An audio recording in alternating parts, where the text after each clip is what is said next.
As nossas Bíblias em Tiago, no capítulo 2.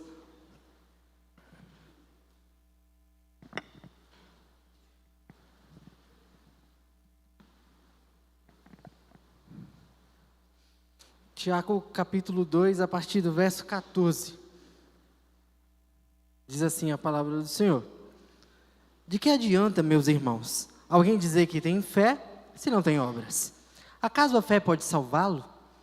Se o irmão ou irmã estiver necessitando de roupas, do alimento de cada dia, e um de vocês lhe disser: vá em paz, aqueça-se, alimente-se, até satisfazer-se, sem porém lhe dar nada, do que adianta isso?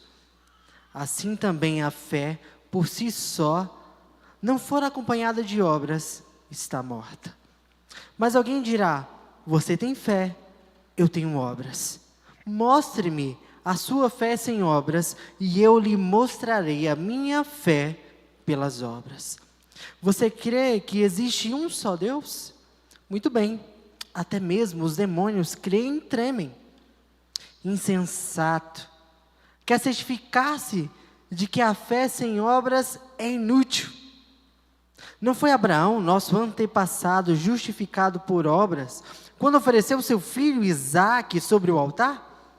Você pode ver que tanto a fé como as obras estavam atuando juntas, e a fé foi aperfeiçoada pelas obras. Cumpriu-se assim a escritura que diz: Abraão creu em Deus, e isso lhe foi creditado como justiça. E ele foi chamado amigo de Deus. Vejam que uma pessoa é justificada por obras, e não apenas pela fé. Caso semelhante é o de Raabe, a prostituta. Não foi ela justificada pelas obras quando acolheu os espias e os fez sair por outro caminho? Assim como o corpo sem espírito está morto, também a fé sem obras está morta. Senhor Jesus, que essa palavra ministre aos nossos corações, que nada nos atrapalhe neste momento, para que nós possamos ouvir aquilo que o Senhor tem a dizer a esta igreja. Te louvamos, em nome de Jesus, amém. Irmãos, essa segunda parte do livro de Tiago, capítulo 2, a gente viu há 2 domingos atrás, Tiago falando, na primeira parte, falando sobre parcialidade, sobre fazer o bem ao próximo, né? Onde nós não podemos tratar pessoas diferentes simplesmente por sua classe social, por sua cor, né? Nós temos que tratar as pessoas com dignidade, sem se importar com a sua aparência. Né? No capítulo, nos primeiros versículos vai falar: olha, tem igreja por aí que quando chega alguém bem vestido, você dá o lugar de honra. Quando tem uma pessoa que vem mal vestida, você manda sentar, nem manda sentar, manda ficar em pé lá atrás. E se ela cansar, você pode sentar no lugar aonde eu limpo os meus pés. Então Tiago faz a exortação: olha, não façam distinção de pessoas. Não façam distinção de pessoas, tá bom? Não façam acepção de pessoas. Tiago vai, então, nos exortando. Agora, a segunda parte do capítulo 2, ela não está desconexa da primeira parte, tá? Tiago continua falando, sim, sobre a parcialidade, mas agora ele amplia um pouco mais, incluindo o tópico da fé. A fé, irmãos, é a base de todo o cristianismo. Se a gente lê de Gênesis a Apocalipse, nós vamos ver a Bíblia falando sobre fé. Paulo é um dos que mais fala sobre fé. Paulo vai falar que o justo viverá pela fé. Vai falar também que sem fé é impossível agradar a Deus. Em Hebreus tem um capítulo quase inteiro, praticamente todo, falando sobre a galeria dos heróis da fé. Então a fé é a base, é o cerne de todo o cristianismo. A fé, irmãos, é a confiança de que a palavra de Deus, ela é a verdade. E não importa o que aconteça, a palavra do Senhor sempre se cumprirá. Sempre se cumprirá. E isso é ter fé, é acreditar que a palavra de Deus se cumpre. E não adianta, então, ter uma fé por fé, porque isso pode ser uma fé morta. Mas o que é, de fato, uma fé morta? O que é uma fé morta? Uma fé morta é aquela que está desconectada da prática. É aquela pessoa que ouve a palavra de Deus, compreende o que ela diz, sabe o que se está falando, aceita sim como uma verdade imutável, mas não pratica. Isso é uma fé morta, né? É uma pessoa que aceita a verdade, mas não tem o seu coração transformado por essa verdade. Jesus nos fala lá em Mateus, no capítulo 7, verso 21, que nem todo aquele que nos chama Senhor, Senhor, entrará no reino dos céus. E o que isso quer dizer? Que há muitas pessoas dentro da igreja que sabem o que é fé, sabem o que diz a palavra do Senhor, até vive dentro dos preceitos, dentro da religiosidade, dentro da ortodoxia da religião, mas não serve ao Senhor, não trabalha, não coloca as mãos para o trabalho. Então, quando o Senhor voltar para buscar a igreja, Ele vai olhar para aquela pessoa que trabalhou, que pregou, para aquele pastor que pregou, para aquela pessoa que ministrou o louvor, para a líder da MCM, para a líder dos jovens, para o líder dos embaixadores do rei, as mensageiras, sabe, aquelas pessoas que servem ao Senhor, que estão às vezes na igreja a semana toda, e vai dizer assim, olha, aparta-se de mim, porque eu não te conheço. Mas Senhor, eu passei a minha vida louvando ao Senhor, dizendo Senhor, Senhor. E Jesus vai dizer, olha, mas nem todo mundo que me chamou entrará no reino dos céus. São pessoas que têm a fé morta. Pessoas que têm essa fé morta. E aí no verso 14, irmãos, que a gente acabou de ler de Tiago, fala, do que adianta, meus irmãos, alguém dizer que tem fé se não tem obras? Acaso a fé pode salvá-lo? Esse versículo fala justamente de pessoa que crê na verdade, mas não tem a prática cristã.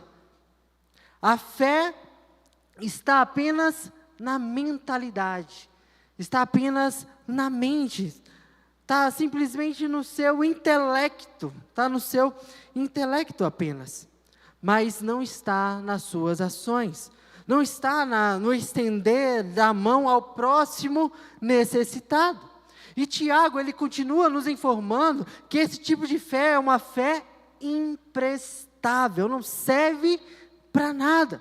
Pois olha só o que Tiago nos traz, qual é a ilustração que Tiago nos mostra. Que primeiro chega uma pessoa falando que está passando uma necessidade, uma pessoa que está precisando às vezes ali de roupa, que está precisando de comida, ou seja, de coisas básicas para a vida. E a gente, quando tem a fé morta, o que a gente faz? A gente olha para aquela pessoa sem piedade alguma, sem empatia nenhuma. E a gente fala assim, meu irmão, não se preocupe, estou orando por você, vá em paz. Não se preocupa, pode ir para casa, eu vou orar por você. Enquanto você está lá, cheio de comida, você pode ofertar e você pode dividir o seu alimento. Enquanto você tem diversas roupas, e você pode dividir com outra pessoa. Irmãos, e preste atenção, Tiago nos traz essa ilustração, e ele não está falando sobre uma pessoa fora da igreja. Ele está falando se chega um irmão, ou seja, uma pessoa que você tem um convívio, uma pessoa que você tem uma intimidade, aquela pessoa com quem você convive. Tiago não está falando das pessoas da rua, não. Tá? Ele está trazendo uma ilustração tão forte para as nossas vidas, que ele está dizendo assim, aquela pessoa que senta do teu lado aí, está dizendo, meu irmão, eu não tenho o que comer na minha casa. Meu irmão, eu não tenho o que vestir na minha casa. E a gente chegar a uma pessoa que tem uma fé morta e dizer, vá em paz, meu irmão, estou orando, o Senhor vai providenciar. Jesus vai providenciar. Meu irmão, quando nós temos uma fé morta, ela é imprestável, serve para quê? Para nada. Se a gente não tem a piedade, se a gente não tem a empatia para aquelas pessoas que estão próximos de nós, pessoas que estão no nosso próprio convívio, que se a gente não consegue ajudar com o básico para a sobrevivência, será que nós podemos dizer que a nossa fé ela é viva? Será que nós podemos dizer que a nossa fé ela agrada a Deus? Eu acho que não. Irmãos, uma fé sem obras, ela é uma fé incompleta, pois é através das obras que demonstramos a nossa fé. As obras demonstram, ou na verdade comprovam a nossa fé. Nós somos salvos pela fé, para fazer boas obras. Se não há obras, não existe fé, ou seja, a fé sem obras é morta.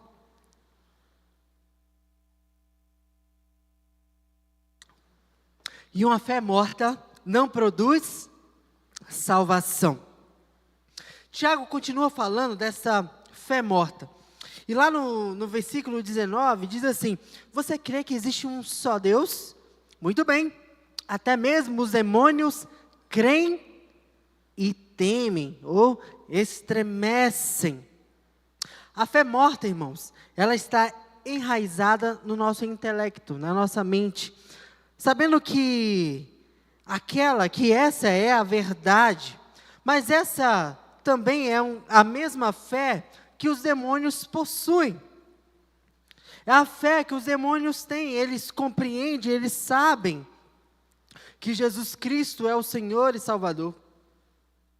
Os demônios, eles sabem que Deus ele faz parte de uma trindade, ou seja, tem Deus Pai, Deus Filho, Deus Espírito Santo. Os demônios, eles têm a fé que foi Deus quem criou todas as coisas. Eles sabem que somente através do sangue de Jesus, somente através do sacrifício de Jesus, que nós somos salvos. Mas a fé dos demônios está apenas na mentalidade, e não alcança o emocional. Não alcança o emocional deles. A dizer que eles tremem, é porque eles compreendem, e eles sabem dessa fé. Eles sabem dessa fé. Eles sabem sim que haverá um julgamento final. Eles sabem que haverá o último dia, e que nesse último dia todo joelho se dobrará, e toda língua confessará que Jesus é o Senhor. Eles têm a fé também que existe uma condenação eterna, mas toda essa fé não pode salvá-los. Então, irmãos, ter uma fé enraizada no nosso intelecto, ter uma fé enraizada na nossa mente, não é diferente da fé dos demônios. No mínimo, nos faz ter uma fé igual a deles. A gente fica no mesmo patamar de fé, nós nos igualamos à fé deles. Nós igualamos a fé deles.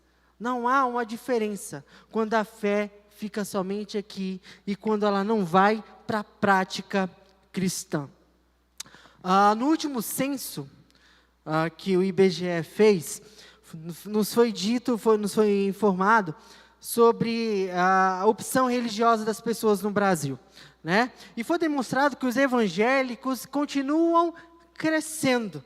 E de acordo com esse último censo, nós somos 26% do Brasil, ou seja, nós somos mais ou menos 57 milhões de evangélicos no Brasil. E parece bom, né, irmãos? Está crescendo, o evangelho continua crescendo, as pessoas continuam se convertendo. Mas na quarta-feira até conversamos, por que então, irmãos, que o Brasil está aí cada vez mais de servos do Senhor, e o Brasil continua, ou vai piorando, ou vai se afundando cada vez mais numa corrupção? Por que está piorando, se cada dia mais temos mais crentes no Senhor? Infelizmente, irmãos, nós estamos reproduzindo crentes medíocres, crentes com a fé somente na mentalidade, com a fé sem ação, crentes com a fé morta. E é por isso que o Brasil continua crescendo, o grupo de evangélicos, o grupo de servos do Senhor, mas não há mudança no cenário nacional. Não há diferença. Estamos produzindo crentes com uma fé imprestável, com uma fé medíocre. Hoje, irmãos, nós temos mega igrejas, né, como nunca se viu na história do Brasil, com tecnologias que alcançam muitas vidas. Hoje nós entoamos músicas que declaram a nossa fé, mas nós não paramos para refletir aquilo que nós estamos cantando. Nós não estamos parando para refletir aquilo que estamos anunciando, né? E essa, irmãos, é uma preocupação de Tiago. Tiago, ele nos exorta a fazer uma autoanálise, para que nós possamos olhar para as nossas ações e identificar se em nossas vidas demonstramos uma fé viva e verdadeira. Porque se dizemos que amamos ser crentes, que amamos a Deus, que temos fé no nosso Criador, mas essa fé não produz a diferença, não produz a diferença no nosso modo de viver, então a nossa fé é morta. É uma fé morta. Mas hoje, irmãos, eu também não quero simplesmente falar dessa fé morta. Tiago também não fala só da fé morta. Nós precisamos entender sobre o que é essa fé verdadeira, o que é a fé salvadora. E essa fé salvadora está baseada na palavra de Deus. Tiago nos traz duas figuras distintas aí no capítulo que nós lemos, no capítulo 2. Ele fala primeiro de Abraão, que era um homem judeu, um homem conhecido como amigo de Deus, um homem que era judeu, íntegro, correto, obediente. E também nos traz um outro exemplo, que é a de Raabe, uma mulher que não era judia, era uma mulher gentia, era uma prostituta. Mas a gente pensa assim, o que há de comum nessas duas pessoas? A sua fé na palavra de Deus. Não é a fé naquilo que Deus pode ou não fazer, naquilo que Deus pode ou não nos conceder, mas uma confiança em sua palavra. Simples assim, irmãos. Na palavra do Senhor. Acreditar que a palavra é suficiente e pronto. Não preciso mais nada, só preciso da palavra. E eu queria falar um pouquinho de Abraão. Lá em Gênesis, no capítulo 12, Deus chama Abraão e lhe faz um monte de promessas. Que ele seria pai de uma grande nação. Mas Abraão, se a gente olha para o contexto de Abraão, Abraão já era idoso. Abraão, ele era casado com Sara, que era uma mulher estéril, né?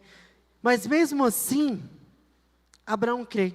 Se a gente olhar, irmãos, de uma forma fria, parecia difícil conceber que Sara ou que Abraão seria pai. E muito menos, e pensa, se coloca no lugar de Abraão, se para ele já era difícil ser pai de um. Imagina ser pai de uma grande nação, porque o Senhor fala assim, olha Abraão, você vai ter filhos na quantidade das estrelas do céu, na quantidade do grão de areia que tem na praia. Olha só, talvez para Abraão pudesse ser algo impossível, mas a fé de Abraão lhe bastava, a palavra de Deus era o suficiente. Se Deus disse, se cumprirá. Não tem o que eu temer, não tem por que eu desobedecer, não tem por que eu tomar um outro caminho. Não tem por quê. Abraão recebeu a palavra de Deus, instrução ainda para sacrificar o seu único filho. Olha só, se já era difícil ele ter um, aí Deus falou assim, Abraão, vá lá e sacrifica esse único filho aí. Abraão, irmãos, não teve dúvida. Sim, Senhor, sou obediente à sua palavra. Sabe por quê? Porque Abraão confiou e no final Deus providenciou um animal para ser sacrificado. Foram essas as ações que demonstraram que a fé de Abraão, ela era genuína. Sua fé e suas ações caminhavam juntas. Era uma coisa só. Ele vivia e ele agia conforme a sua fé. Tudo o que ele fazia era baseado na palavra do Senhor. Pela fé, irmãos, Abraão foi justificado diante de Deus. E pelas obras, ele foi justificado diante dos homens. A sua fé foi demonstrada pelas obras. O segundo exemplo que nós temos aí no texto que lemos, é a Raabe. Raabe, ela ouviu a palavra de Deus, ela reconheceu então que só havia um Deus verdadeiro. Ela acreditou na palavra daqueles espiões, pessoas que ela nunca tinha visto, pessoas que eram inimigas do seu povo, mas eles falaram desse Deus poderoso e ela acreditou. Ela acreditou então, irmãos, que esse Deus era o Deus verdadeiro e acreditou que a sua cidade, mesmo sendo fortificada por uma grande muralha, ela acreditou sim, se o Deus dele está dizendo que essas muralhas aqui vão cair, então ela vai cair, porque esse aí é o Deus verdadeiro, vou acreditar neles. Teve fé, irmãos, não precisou muita coisa, não precisou fazer grandes coisas na igreja, não precisou ter eventos na igreja para Raabe crer. Foi simplesmente a palavra de Deus. Então Raabe teve fé na palavra. E aquela mensagem tocou o seu coração, ao ponto dela colocar a sua própria vida em risco. Ela escondeu os espias, deu fuga para eles e obedeceu todas as instruções em que os espias tinham dado para ela. E Raabe teve tanta fé nessa palavra do Senhor, que Raabe logo depois ela se tornou parte do povo de Deus. E mais do que isso, Raabe é uma das mulheres que está lá na genealogia de Jesus. Raabe, porque creu, porque teve a sua fé na palavra do Senhor, foi honrada. Ela pôde então mostrar a sua fé pelas obras. Ela entendeu que a graça vem proveniente da fé. Ela entendeu então que aquela fé era uma fé que pôde salvá-la. Agora, irmãos, preste muita atenção, porque eu não quero que os irmãos saiam aqui com um pensamento errado da mensagem. Porque a salvação é sim, somente pela fé. Somente quem crê no sacrifício de Jesus poderá ser salvo. Mas não é uma fé sozinha, porque a fé sozinha é uma fé morta, é uma fé imprestável. A fé verdadeira, essa fé que nós somos salvos, pela fé que nós somos salvos, ela não está só. Uma fé viva, ela se mostra pelas obras, ou seja, uma fé que aponta para os ensinamentos de Jesus, uma fé que expressa a glória de Deus. Paulo, na sua segunda carta aos Coríntios, no capítulo 13, verso 5, Paulo também nos chama a um autoexame, que diz assim: examine-se para ver se estão na fé. Provem a vocês mesmos. Não percebe que Cristo Jesus está em vocês, a não ser que tenham sido reprovados. Muitas vezes fazemos uma boa ação. Nós fazemos uma boa ação. Passou alguém lá na sua rua, você deu uma cesta básica, você deu um alimento para quem precisava, você deu uma oferta para um missionário que estava necessitado. Você fez uma coisa boa. E você agora usa essa coisa boa para falar que você trabalha. Você fez uma coisa há 25 anos atrás. e continua dizendo: olha, eu sou uma pessoa que sirvo ao Senhor. Fez uma única coisa, depois disso não fez mais nada. E você fica tentando então se gabar, você fica tentando mostrar que você tem uma fé, porque você trabalha, porque você serve, porque você faz, que a sua fé ela é viva. Mas nós temos muitas vezes, irmãos, vivido de uma forma egoísta. E nós precisamos melhorar. Precisamos melhorar, irmãos. Deus, Ele usa pessoas para nos mostrar aonde precisamos melhorar. E por isso vou até abrir um parêntese na mensagem, porque lá no capítulo 1, Tiago nos fala muito sobre maturidade. E como é que o Senhor nos mostra como nós devemos melhorar. Muitas vezes o Senhor coloca um irmão para dizer: olha, meu irmão, você precisa mudar a sua forma de viver. Meu irmão, você precisa trabalhar um pouco mais na obra do Senhor.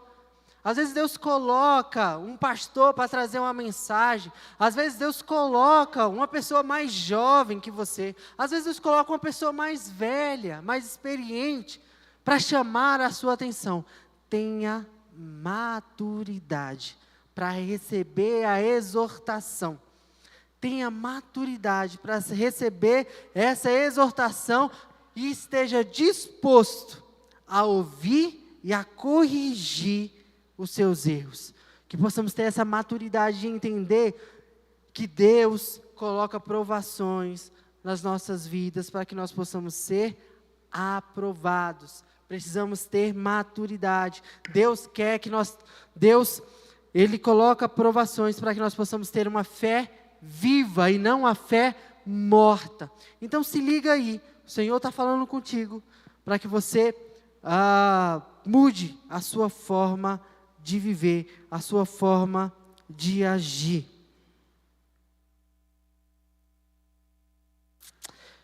Nós precisamos então fazer como Davi fez lá no Salmo 19, verso 12, que diz assim: quem pode discernir os próprios erros? Absorve-me do que desconheço. Nós precisamos da ajuda de Deus, irmãos, para que Ele nos mostre aonde temos vivido somente para nós mesmos. Precisamos de Deus para Ele nos mostrar quais áreas das nossas vidas nós temos agido com egoísmo. Precisamos ter essa maturidade para reconhecer que o Senhor quer de nós uma fé viva, uma fé eficaz. A fé morta, ela não faz bem nenhum para as nossas vidas. Apenas seguimos nos enganando. Precisamos então descartar essa fé morta, se quisermos então desfrutar da fé salvadora. A fé verdadeira, a fé salvadora precisa ser examinada. Precisamos olhar para dentro de nós e nos perguntar: será que eu compreendi que Jesus morreu pelos meus pecados? Será que eu entreguei de verdade a minha vida a Ele? Será que eu me arrependi dos meus pecados? Será que essa fé em Cristo produziu em mim uma mudança de vida? Será que eu desejo viver para a glória de Deus, falando do seu amor ao próximo e ajudando aqueles que precisam da minha ajuda? Como você responderia a todas essas perguntas? Pensa um pouquinho aí, faça uma reflexão. Vou até repetir as perguntas. Pensa aí se você vai responder essas perguntas de uma forma positiva ou de uma forma negativa. Será que eu compreendi que Jesus morreu pelos meus pecados? Será que eu entreguei de verdade a minha vida a Ele? Será que eu me arrependi dos meus pecados? Será que essa fé em Cristo produziu em mim uma mudança de vida? Será que eu desejo viver para a glória de Deus, falando do seu amor ao próximo e ajudando aqueles que precisam da minha ajuda? Se você respondeu a essas perguntas de forma positiva, então são sinais que você tem uma fé viva. Agora, se você está com dúvida, se as suas respostas você não soube responder, ou você acha que está mais para o negativo, para você dizer não, eu acho que eu ainda não entreguei a minha vida a Jesus, eu acho que a fé que eu tenho ainda não produziu em mim uma mudança. Ainda há tempo de mudar.